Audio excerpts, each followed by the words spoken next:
What do you need right now? What do I need right now? Patience, time, and cash. That would be it. Okay. In that particular order? Maybe, well, yeah, probably. Yeah. Mostly in that order, yeah. It takes a lot to pack up 22 years of your life and move it 3,000 miles. I did it, I was in Boston for 13 when I moved down here. So, and I threw a lot of art away. I couldn't take all my installations. I couldn't take any of it. No way. And I couldn't store it because I didn't have the money. So I literally threw art in a dumpster so I could move here. That'd be crazy if somebody found it and they still have it in their apartment. That would be. You never know. It's true. It'd be weird for them to have it. What do you think you needed when you first came here? In 97, 98, you said? 97. I don't know. I think all I was looking for was some kind of validation that I was doing the right thing, I think. And rarely, if ever, got it.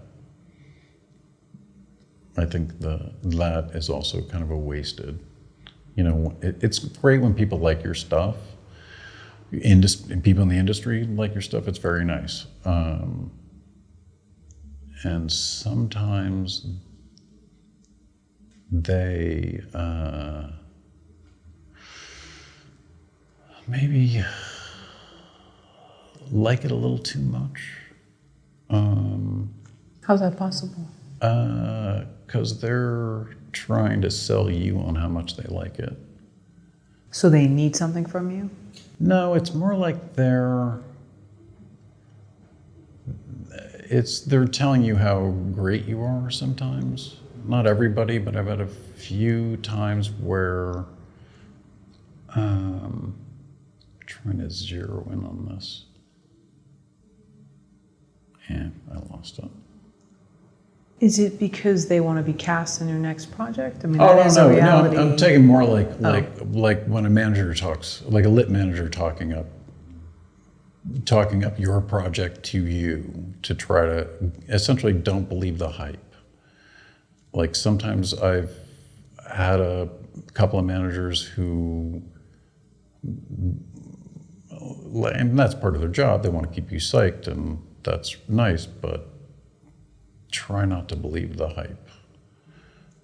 Whether it's the hype that they're like hyping you. They're like, it's going to do this and it's going to do that, and that's all great. But if you really believe it, you're going to be gravely disappointed. And I think that's the hard thing when